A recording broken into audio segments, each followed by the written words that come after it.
नमस्कार, मैं doctor cutie Hindu कन्या महाविद्यालय जींद से। आज के मेरे व्याख्यान का जो विषय है वह लोक संगीत एवं शास्त्रीय संगीत का संबंध, इसके बारे में आज हम चर्चा करेंगे। संगीत की जिस तरह से हमें मालूम है दो शाखाएं मानी गई हैं, शास्त्रीय संगीत एवं लोक संगीत। तो पहले भारतीय संगीत की बात करना चाहूंगी। समजमा में गीत या सम्यक गीतम, जो गीत सुनने में भला है, जो गान सुनने में उचित लगता है, उसे हम संगीत कहते हैं।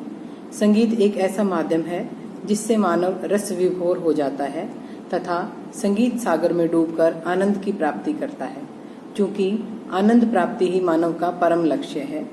संगीत साधना जब परिपक्व हो जाती है तब वह रस बनकर ब्रह्मानंद सहोदर का संचरण करती है। विद्वानों के अनुसार यह भी कहा गया है, music is a kind of yoga system through the medium of sonorous sound which act upon the human organs and awaken and develop their proper functions to the extent of self-realization of the ultimate goal of Indian philosophical religion। अर्थात संगीत एक यौगिक विधा है जिसकी तीव्र तथा तीव्रतर ध्वनियाँ मनुष्य के सूक्ष्म स्नायुओं को झंकृत कर सुषुप्त कुंडलियों को जागृत कर देती हैं तथा मानवता की आत्मोन्नति की चरम सीमा क्षेत्र तक उसे पहुंचा देती हैं, जो कि भारतीय जीवन दर्शन का अंतिम और परम लक्ष्य भी है। लौकिक परंपराओं और मान्यताओं के साथ रहते हुए धार्मिक परंपराओं के बीच संगीत सदैव फलता फूलता रहा है। इसी कारण प्राचीन समय से ही संगीत जन समुदाय के इतना नजदीक रहा है। उस युग में संगीत का उपयोग ईश्वर उपासना के लिए किया जाता था, और यूं अगर कहें कि संगीत जो है वो ईश्वर जो हमारे भगवान हुए हैं, देवी देवता हुए हैं, वह भी परम लक्ष्य की प्राप्ति के लिए, अपने जीवन में ब्रह्म की प्राप्ति के लिए, मोक्ष की प्राप्ति के लिए सदैव संगीत का ही सहारा लेते रहे हैं। देखिए, शुरू से ही हम देखते हैं कि श्री कृष्ण के हाथ में बांसुरी है, सरस्वती माँ के हाथ में वीणा है, शिव हैं वो डमरू का वादन करते हैं। तो संगीत इनसे किसी न किसी रूप में प्रतीकात्मक रूप से भी हमें देखने को मिल जाता है। लौकिक से पारलौकिक सत्ता को पाने का एक सशक्त माध्यम जो है वो संगीत ही जान पड़ता है। प्रारंभ से लेकर अंत तक मानव जीवन संगीत से जुड़ा रहता है। जीवन की प्रत्येक अवस्था, दुख सुख, रुदन हास, योग वियोग, जीवन से लेकर मृत्यु पर्यंत संगीत से हमेशा आदमी जो है वो जुड़ा रहता है। विद्वानों का मानना है कि जो कलाएं हैं वो किसी भी देश की संस्कृति का परिचायक होती हैं, जिनमें से संगीत का जो स्थान है वो सर्वोपरि है। हमारे भारतीय साहित्य के बीच में 164 कलाएं मानी गई हैं। उन 64 कलाओं में से 5 कलाओं को ललित कला का स्थान दिया गया है। ललित कलाएं वे कलाएं हैं जो प्रत्यक्ष रूप से मानव के मन को प्रभावित करती हैं, प्रत्यक्ष रूप से मानव के मन पर प्रभाव छोड़ती हैं, अपना असर दिखाती हैं। तो उनमें उन 5 कलाओं में से, उन 5 ललित कलाओं में से भी संगीत को ही सर्वोपरि रखा गया है। या साधारण शब्दों में, अन्य शब्दों में हम ये बात जोड़ना चाहेंगे कि भारत साहित्य की जितनी भी कलाएं हैं, उन 64 कलाओं में भारतीय संगीत को सर्वोपरि स्थान दिया गया है। संगीत में मानव जीवन का साक्षात दर्शन होता है। संगीत कला एक और जहां कला के लिए कला है, वहां वही कला जीवन के लिए भी है। इस आधार पर संगीत में कला और भाव पक्ष दोनों का ही समन्वय मिलता है, और संगीत इन्हीं दोनों पक्षों से आनंद की सृष्टि करता है। ऐतिहासिक पृष्ठभूमि के आधार पर यदि हम बात करते हैं तो भारतीय संगीत के 2 रूप हमारे समक्ष आते हैं, मार्गी संगीत और देशी संगीत। मार्गी संगीत मार्ग शब्द से उत्पन्न हुआ है, और मार्ग जिसका अर्थ है अन्वेषण करना।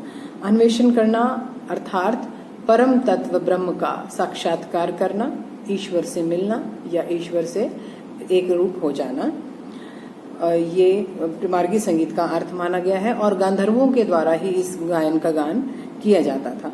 देशी संगीत आजकल का जो संगीत है, जिसे हम भाव संगीत के नाम से भी जानते हैं, जिसे हम शास्त्रीय संगीत के रूप में ले लेते हैं, जिसे हम लोक संगीत भी कहते हैं, जिसे हम सुगम संगीत भी कहते हैं, उसे देशी संगीत कहा गया है, जिसका एक ही उद्देश्य रहा, वो मनोरंजन का रहा। भले ही वह सीमाओं और बंधनों में बंधकर, भले ही वह मुक्त रूप से गायन करके, तो मनोरंजन की दृष्टि से हम उसका जो यूज है वो करते हैं, उसे देशी संगीत की कैटेगरी में रखा गया है। देशी संगीत आजकल का शास्त्रीय संगीत और भाव संगीत उसके अंतर्गत आता है, जिसे हम लोक संगीत की बात भी करते हैं। स्वर एवं साहित्य अथवा प्रचलित भाषा का लय के द्वारा समीकरण होने पर और भाव अभिव्यंजना परिपक्व अवस्था को जब प्राप्त हो जाती है, तो ही हमारे संगीत का जो उद्देश्य है वह सफल होता है। फिर चाहे संगीत शास्त्रीय हो, लोक संगीत हो, भाव संगीत हो, सिनेमा का संगीत हो या सुगम संगीत हो। आवश्यक है अब यह जानना कि शास्त्रीय संगीत क्या है और लोक संगीत क्या है, इनकी अपनी क्या क्या विशेषताएं हैं, क्या क्या इनकी अपनी सुंदरताएं हैं। तो शास्त्रीय संगीत की जब हम बात करते हैं तो ऐसा संगीत जो शास्त्र के नियमों में बंधा हुआ है और नियमों का अनुसरण करते हुए चलता है, वह शास्त्रीय संगीत कहलाता है। और जो लोक संगीत है, जो लोक का गीत है, जो जनसाधारण का गीत है, जो जनसाधारण के द्वारा अपने मनोरंजन के लिए, जन मनोरंजन के लिए कहीं भी किसी भी समय में किसी भी अवस्था में बैठकर गाया बजाया जाता है, उसे हम लोक संगीत के अंदर रखते हैं। ऐसा भी कहा जाता है, परंपराओं, जो हमारी प्राचीन प्रचलित परंपराएं हैं, उनके अनुसार स्थानीय भाषाओं में विशिष्ट अवसरों पर होने वाले गीत, नृत्य आदि लोक संगीत ही कहलाते हैं। चैम्बर्स के शब्दकोश के अनुसार ऐसी कोई भी गीत विधा जिसका उद्गम लोक में हुआ हो और जो परंपरागत रूप के बाद पश्चातवर्तियों को मिला हो, लोक संगीत कहलाता है। विशेष तौर पर ग्रामीण क्षेत्रों का जो संगीत है वह लोकगीत ही कहलाते हैं, वह लोक संगीत ही होता है। अब चर्चा करते हैं हम शास्त्रीय संगीत और लोक संगीत की अपनी अपनी विशेषताओं की, और एक तरह से यह शास्त्रीय संगीत और लोक संगीत का तुलनात्मक अध्ययन भी कहलाएगा। इसकी मदद से आप इन विशेषताओं को जानकर, जब आप इनके अंदर अगर अंतर की बात आती है, अंतर स्पष्ट करने की बात आती है, तो वो भी आप लोगों के लिए काफी आसान हो जाएगा ऐसा कर पाना। क्योंकि यदि किसी चीज के अंदर जब हमें अंतर ढूंढना होता है या उनके बीच में कोई डिफ्रेंशिएट करना होता है, तो जरूरी होता है पहले हम उसकी विशेषताओं को जान लें। तो शास्त्रीय संगीत और लोक संगीत की अपनी अपनी विशेषताएं हैं, क्योंकि एक दूसरे के साथ जुड़कर तो चलते हैं लेकिन अपना अपना एक अलग अस्तित्व भी लिए हुए हैं, तभी शास्त्रीय संगीत कहलाता है और लोक संगीत कहलाता है। तो बात करते हैं शास्त्रीय संगीत के अपनी विशेषताओं की, साथ ही बात करती चली जाऊंगी लोक संगीत की अपनी विशेषताओं की, ताकि लोक संगीत और शास्त्रीय संगीत में अंतर भी अगर आप लोगों के लिए करना होगा तो वह आसानी से रहेगा। शास्त्रीय संगीत जो संगीत है वह वादी, संवादी, लय, स्वर, ताल तथा समय के बंधन में बंधकर चलता है। इसी तरह से लोक संगीत की बात करूंगी तो लोक संगीत के जो नियम हैं वह इतने फ्लेक्सिबल तो हैं कि उन्हें हम अपनी रुचि के अनुसार, अपनी इच्छा के अनुसार उनमें कोई फेरबदल कर सकते हैं। वह शास्त्रीय के नियमों के अकॉर्डिंगली इतने सख्त या कठोर नियम नहीं है। शास्त्रीय संगीत का जो साहित्य है वह लोक संगीत के साहित्य की अपेक्षा अधिक विकसित और उच्च कोटि का माना गया है। शास्त्रीय संगीत की अपनी दो पद्धतियां हैं, उत्तर भारतीय शास्त्रीय संगीत पद्धति और दक्षिण भारतीय शास्त्रीय संगीत पद्धति। मैं इसके साथ एक बात और भी जोड़ना चाहूंगी कि जब हम उत्तर भारतीय शास्त्रीय संगीत पद्धति की बात करते हैं तो उसके अंदर हम भारत के पूर्व, पश्चिम और उत्तर तीनों दिशाओं के संगीत का समावेश कर लेते हैं। और जब हम दक्षिण भारतीय शास्त्रीय संगीत पद्धति की बात करते हैं तो उसके अंदर केवल भारत के दक्षिण प्रांत की ही चर्चा हम करते हैं। और ये भी बताना चाहूंगी कि उत्तर भारतीय संगीत की अपेक्षा दक्षिण भारतीय शास्त्रीय संगीत के जो नियम हैं वो काफी क्लिष्ट हैं, काफी कठिन हैं और उनके अंदर अपनी इच्छा के अनुसार हम कोई फेरबदल भी नहीं कर सकते हैं। यानी कि उत्तर भारतीय शास्त्रीय संगीत फिर भी थोड़ा सा फ्लेक्सिबल है, हम उसमें अपनी कल्पना को जोड़ सकते हैं, परंतु दक्षिण भारतीय शास्त्रीय संगीत पद्धति नियम के अनुसार, ताल के अनुसार जैसी दी गई है उसी के हिसाब से उन्हें चलना पड़ता है। उसके बाद बात करूंगी कि शास्त्रीय संगीत स्वर तथा ताल प्रधान है और जो लोक संगीत है वह शब्द तथा लय प्रधान है। भारतीय शास्त्रीय संगीत की अगर हम बात करें तो जब हम उसका गायन करते हैं, जब उसके अंदर हम विचरण करते हैं, तो हमें जो हमारे बेसिक वाद्य हैं, जरूरी वाद्य हैं, जैसे स्वरमंडल, तानपुरा, तबला, इन वाद्यों के साथ मिलकर ही हम गायन करते हैं। परंतु लोक संगीत की यदि हम बात करते हैं तो उसके बीच में हम अपनी जरूरत के अनुसार कोई भी वाद्य का प्रयोग कर लेते हैं, जैसे ढोल है, ढोलकी है, घड़ा है, चिमटा है, मंजीरा है, खड़ताल है, डेरू, डमरू, ये सब लोक वाद्य की श्रेणी के अंतर्गत आते हैं।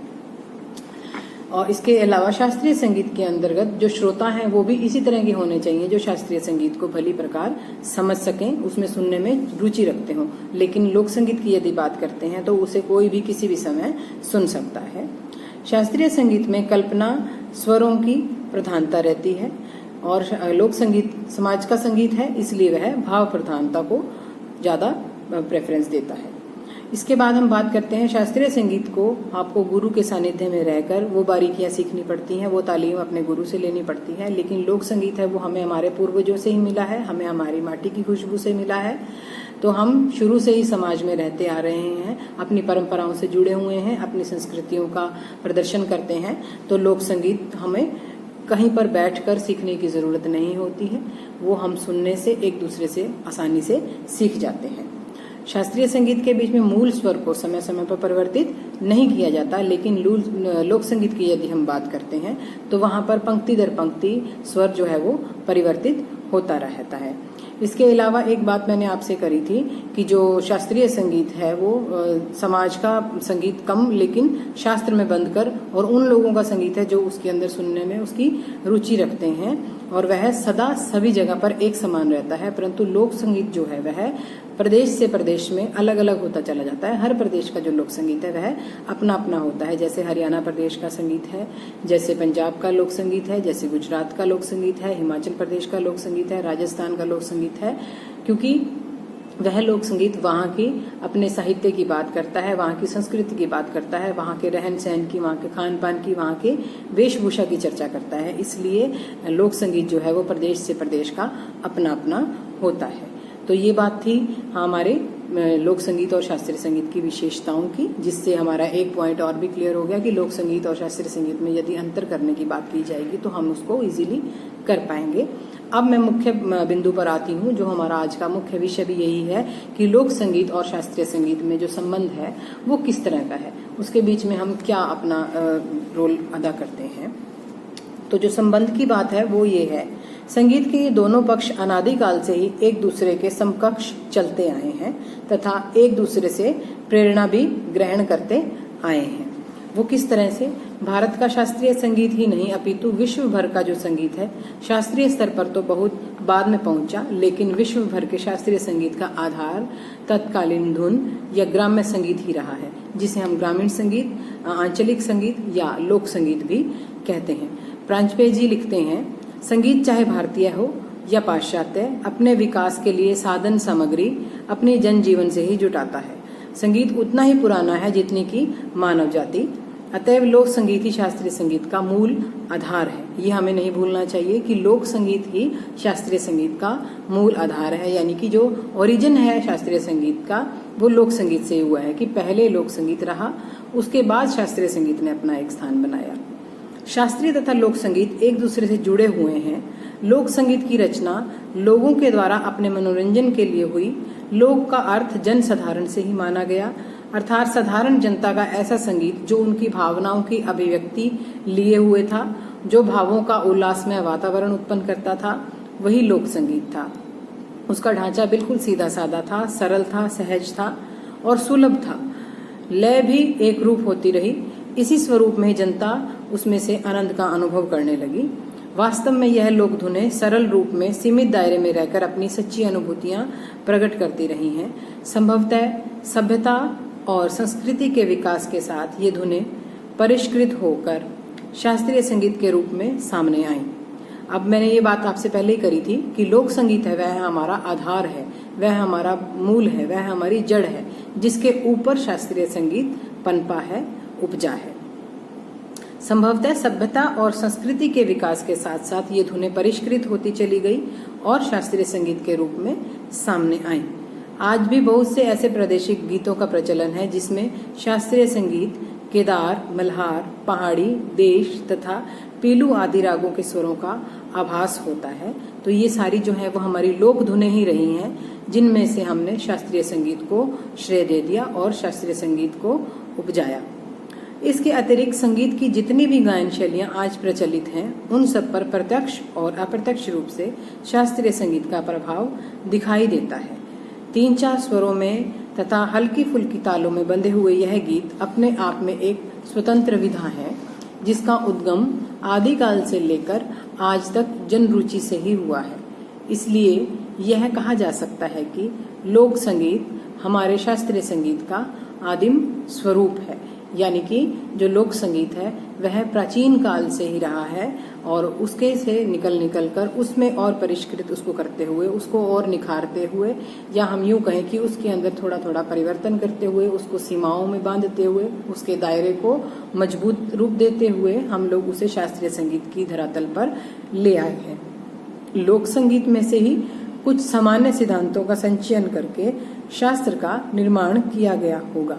ऐसा मानना है कि जब हम किसी चीज को व्यवस्थित रूप देते हैं, एक उदाहरण से बताना चाहूंगी कि जब हम कोई घर में से कोई वस्तु उठाकर बाहर लेकर जाते हैं, या बहुत ही छोटा सा एक उदाहरण है कि जब हम अपने घर में होते हैं तो बड़े स्वतंत्र और स्वच्छंद रूप में होते हैं। जो हमारी इच्छा होती है हमें वही करना होता है, जिस तरह की हमारा मन करता है हम उसी तरह के वस्त्र धारण करते हैं, जिस तरह का हमारा खान पीन करने का मन करता है हम उसी तरह का खाना और पीना करते हैं। लेकिन जब हम कहीं बाहर जाते हैं तो हमें वेशभूषा को बदलना पड़ता है, थोड़ा सा मर्यादा के साथ चलना पड़ता है, थोड़े से बंधनों में बंधना पड़ता है। जब हमें कहीं बाहर जाकर खाना होता है तो थोड़ी तहजीब और तरीके से हमें खाना होता है। तो ये सब चीजें हमें बंधन और मर्यादाएं सिखाती हैं, अनुशासन में रहना सिखाती हैं। उसी तरह से मैं ये कहना चाहूंगी कि जो लोक संगीत है उसमें से ही कुछ जो सामान्य सिद्धांतों का संचयन करके शास्त्र का निर्माण किया गया होगा और फिर उस संगीत को परिष्कृत और स्थायित्व रूप प्रदान कर मूलतः लोक संगीत को शास्त्रीय संगीत का रूप दिया गया होगा, ऐसा माना जाता है। तत्कालीन धुनों के आधार पर ही वैदिक गान होता रहा। उदात्त, अनुदात्त तथा स्वरित जैसे वैदिक स्वरों की कल्पना तो बाद में की गई। अतएव संगीत चाहे वैदिक हो, चाहे आधुनिक शास्त्रीय संगीत अथवा पाश्चात्य संगीत, सभी का मूल प्रचलित धुनें ही रही हैं। मंत्रों की बात से, वैदिक गायन की बात से एक बात और जोड़ना चाहूंगी। जब हम लोग वेद स्वरों का, वेद मंत्रों का उच्चारण करते हैं तो जो वेद मंत्रों का उच्चारण किया जाता है वो एक ही स्वर में, निश्चित स्वर में ही किया जाता है। मूल मंत्रों का जब गायन किया जाता है तो वो कभी किसी ने किसी से सिखाए नहीं होंगे। कहने का मेरा जो अभिप्राय है वो आप समझ रहे होंगे कि उसमें जो कल्पनाएं जोड़ी गई होंगी उसे उदात्त, अनुदात्त और स्वरित जैसे नियमों में जब बांधा गया होगा तो वो बाद का समय था। लेकिन जब हमारे ऋषि मुनि गायन करते थे तो कभी किसी बंधन से जुड़कर उन्होंने मंत्रों का उच्चारण नहीं किया। हवन में, याज्ञ संज्ञाओं में, यज्ञशालाओं में जब मंत्रों का उच्चारण होता रहा होगा तो वो किसी नियम के साथ या बंधन के साथ बंधकर नहीं, बल्कि मर्यादाओं में रहकर ही किया गया होगा। तो कहने का जो मेरा अभिप्राय है वह यह है कि संगीत चाहे वैदिक रहा, चाहे आधुनिक, शास्त्रीय या पाश्चात्य, सभी का जो मूल रहा है वो प्रचलित धुनें ही रही हैं। इन धुनों के साथ कुछ उपकरण भी रहे जिनकी लय और ताल के साथ धुनें और भी आकर्षक लगने लगी। धीरे धीरे स्वरों के साथ ताल का समावेश होने लगा। इस प्रकार संगीत का जो सुंदर स्वरूप था वह खड़ा होने लगा, जिसने बाद में शास्त्र का रूप धारण कर लिया। यानी कि धीरे धीरे जो परिवर्तन होते चले गए उससे जो लोक संगीत का स्वरूप था वो स्वरों में, स्वरों से फिर ताल में, ताल से फिर वाद्यों तक, वाद्यों से फिर उन चीजों को समय के साथ जब जोड़ा चला गया तो वह शास्त्र का रूप धारण करता चला गया। शास्त्रीय संगीत में शास्त्र सम्मत नियमों तथा बंधनों का प्रतिपादन किया जाता है। लोक संगीत की भांति शास्त्रीय संगीत का उद्देश्य भी जन का मनोरंजन करना ही है। देखिए ये बात मानने की है कि चाहे शास्त्रीय संगीत है चाहे लोक संगीत है, दोनों का ही उद्देश्य मानव के मन को आनंद की अनुभूति कराना है, मानव के मन को असीम शांति की अदायगी करना है। लेकिन शास्त्रीय संगीत में उसकी जो स्वच्छंदता थी उस पर कुछ प्रतिबंध लगा दिए जाते हैं, जिसके द्वारा शास्त्रीय संगीत का जो अपना स्वरूप है वह उसमें छिछलापन ना आए, उसमें छिछोरापन ना आए और उसकी रक्षा की जाती है। इसलिए उसे नियमों के साथ बांध लिया जाता है। और जो लोक संगीत है वह उसी अवस्था में अपनी स्वतंत्रता और स्वच्छंदता को लिए हुए गाया बजाया जाता है। अवसरों पर, उसके अकॉर्डिंगली त्योहारों पर, ऋतु पर्वों पर, रीति रिवाजों पर, घर में बच्चा पैदा होने से लेकर मृत्यु तक के जो गीत गाए बजाए जाते हैं वे सब लोक संगीत की ही श्रेणी में आते हैं। तो शास्त्रीय संगीत जो है वो नियमों में बांध लिया जाता है ताकि उसके उस मूल रूप की रक्षा की जा सके। इसके साथ मैं ये बात और आपके साथ शेयर करना चाहूंगी कि शास्त्रीय संगीत हमारे देश की भी बहुत बड़ी धरोहर है। तो उसने संगीत शास्त्र की अनेक विधाओं को मूर्त रूप भी प्रदान किया है। सरल सुगम संगीत, फिल्मी संगीत विशिष्ट जनों के पांडित्य को अपने में लपेटकर शास्त्रीय संगीत बना और शास्त्र की नानाविध तकनीकी गुत्थियों में इस तरह समाहित हो गया कि कुछ ही कल्पविदों के व्यवहार और समझ की परिधि में संचरित होने लगा। परिणाम यह हुआ कि वह लोक व्यवहार से अलग हुआ। यह शास्त्रीय संगीत के ऊपर कुछ संकट का समय रहा है। एक समय वह था जब भारतीय शास्त्रीय संगीत के नाम से प्रचलित नहीं था। तब वह संगीत शास्त्र संगत अवश्य था, परंतु शास्त्रीय संगीत नहीं कहलाता था। इसका मुख्य कारण ही यह था कि वह शास्त्र संगत होते हुए भी जन रुचि से अपने आप को बाहर नहीं कर पाया था। जन रुचि के आधार पर ही वह गाया बजाया जाता रहा था। अलापदारी, लयकारी और रागदारी की सभी प्रक्रियाएं उस संगीत की अलंकरण मात्र थी। उसको बोझिल करके रंग भंग करने वाली विधाएं नहीं थी। कारण यह था कि मंदिरों, राजप्रसादों, राज दरबारों, सार्वजनिक प्रसंगों में गाया बजाने वाला संगीत जो था वो वास्तव में भारतीय संगीत था। उसको शास्त्रीय संगीत तो तब संबोधित किया गया जब उसमें संगीत की अन्य लोकप्रिय शैलियों में गहरा उसमें अंतर आने लगा तथा कुछ ही पेशेवर जो कलाकार थे वे इसे अपनी धरोहर समझ बैठे और खुद इसे गाए बजाने लगे। जैसे जैसे ये संगीत क्लिष्ट बनता चला गया वैसे वैसे शास्त्र की पेचीदगियों में उलझकर यह अपना अस्तित्व और रसात्मकता को भी खोने लगा और जन मनोरंजन से अलग होता चला गया। अब यदि हम किसी कार्यक्रम में देखें, किसी शास्त्रीय संगीत की कोई प्रस्तुति अगर हम देखते हैं तो वहां पर, या हम किसी सुगम संगीत की जैसे कोई गजल प्रोग्राम है, गजलों की शाम है, या कोई और सुगम संगीत का कार्यक्रम है, यदि हम वहां देखें तो जो श्रोताओं की भीड़ है, जो दर्शकों की भीड़ है, वो वहां ज्यादा होगी अपेक्षा की शास्त्रीय संगीत के कार्यक्रम में। तो यही कारण रहा कि जब उसके अंदर वो उस तरह की क्लिष्टताएं और पेचीदगियां हम भरते चले गए तो वह जनरंजन से अलग होता चला गया। भारतीय संगीत के सरल और क्लिष्ट रूप तो सदा से ही अलग अलग रहे हैं, परंतु उनकी आत्मा एक ही रही। जो भी गीत रागों में बंधे हुए थे वे जन समुदाय के लिए सरल होते थे, परंतु विशिष्ट जनों के लिए वे अलंकृत ढंग से प्रस्तुत किए जाते थे। ऐसा मानना है कि जब हम शास्त्रीय संगीत की बात करते हैं तो उसके अंदर नियमों को लाना स्वाभाविक हो जाता है। यदि हम नियमों से हटकर शास्त्रीय संगीत का गायन करते हैं तो राग की अपनी शुद्धता, राग के जो स्वर हैं, वादी संवादी, उसमें कहाँ रुकना है, कितना रुकना है, और रागों का जो अपना समय बंधन है, रागों को जो गाने का निश्चित समय है, रागों का जो प्रभाव है अनुकूल किस तरह से पड़ेगा, और राग से जो रस की सृजनात्मकता होती है, वो सारे जो नियम हैं, नियमों को ध्यान में रखकर और इन जो क्लिष्टताओं को ध्यान में रखकर रागदारी ना करें या शास्त्रीय संगीत का गायन ना करें। ये हमारी भी मजबूरी बन जाती है कि हमें उस तरह से उन रागदारियों को निभाना पड़ता है। परंतु अगर हम बात करते हैं लोक संगीत की, तो लोक संगीत स्वच्छंद है। जैसा कि मैंने पहले बताया, हम उसमें अपनी इच्छा से परिवर्तन कर सकते हैं। हम अपनी इच्छा के अनुसार उसको अवसर अनुसार गा बजा सकते हैं। किसी भी जगह पर, किसी भी समय में, किसी के लिए भी उसको हम गा बजा सकते हैं, लेकिन वो उसके साथ न्याय इस तरह का करना चाहिए कि वो तर्क संगत हो। कि अगर तीज त्योहार की बात की जा रही है तो गीत तीज त्योहार के ही हों, यदि जन्मोत्सव की कोई बात की जा रही है तो गीत जो है वो जन्मोत्सव से संबंधित हो, लेकिन वो मर्यादाएं उसके बीच में जरूर हैं। परंतु राग के नियमों की, राग के स्वरों की जो बंधनता है, राग के ताल की जो बंधनता है, उससे वह स्वतंत्र है और ये भी कह सकते हैं कि वो लचीला है। हम अपनी इच्छा से उसके अंदर परिवर्तन कर सकते हैं, परंतु उद्देश्य दोनों का शुरू उस दिन से ही समान है। उसके अंदर कोई भी अंतर नहीं आया है, वो हम चेंज नहीं कर सकते हैं और ना ही वो चेंज होना चाहिए, ना ही वो होगा, ऐसा मेरा मानना है। शास्त्रीय व लोक संगीत दोनों ही एक ही वृक्ष की शाखाएं हैं। इनका उद्देश्य भी एक है, अर्थात मन के भावों को व्यक्त करना, मनोरंजन करना। उद्देश्य एक होने के कारण संबंध भी गहरा है। इनमें अंतर केवल प्रयोग विधि का ही है। लोक संगीत में मानव मन के जो भाव हैं वो स्वच्छंद रूप से बाहर आ जाते हैं, जबकि शास्त्रीय संगीत में मन के भावों को नियमों में रहकर अभिव्यक्ति का रूप दिया जाता है। वैसे भी नियमों तथा मर्यादा में रहकर जो जीवन है वो व्यवस्थित रूप को प्राप्त होता है, ऐसा मेरा मानना है। यदि घर में किसी बच्चे को ज्यादा छूट दे दी जाए तो वह अनुशासनहीन हो सकता है, उद्दंड बालक आगे जाकर बन सकता है। परंतु यदि मर्यादा में रहकर, अनुशासन में रहकर उसका पालन पोषण किया जाए, उसे जो चीजें हैं जो उसके कहने पर वो कुछ मांगता है, कोई डिमांड हमसे रखता है, यदि वो सीमा में रहकर करी जाए तो वह बच्चा अनुशासन में रहेगा, उसका जो पालन पोषण होगा और जो उसे संस्कार मिलेंगे वो उसे काफी आगे तक ले जाने में सक्षम होंगे।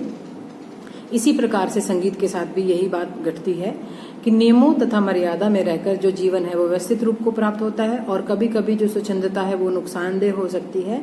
इसलिए दोनों ही संगीत, भले ही शास्त्रीय भले ही लोक, दोनों ही अपनी अपनी सीमा को ध्यान में रखकर हमें उनका प्रयोग करना चाहिए, जिससे संगीत का यह अनुपम स्वरूप जो है वो काफी लंबे समय तक, चिरकाल तक हमारे साथ कायम रह सके और हम भी शास्त्रीय संगीत और लोक संगीत के साथ जो है न्याय कर सकें।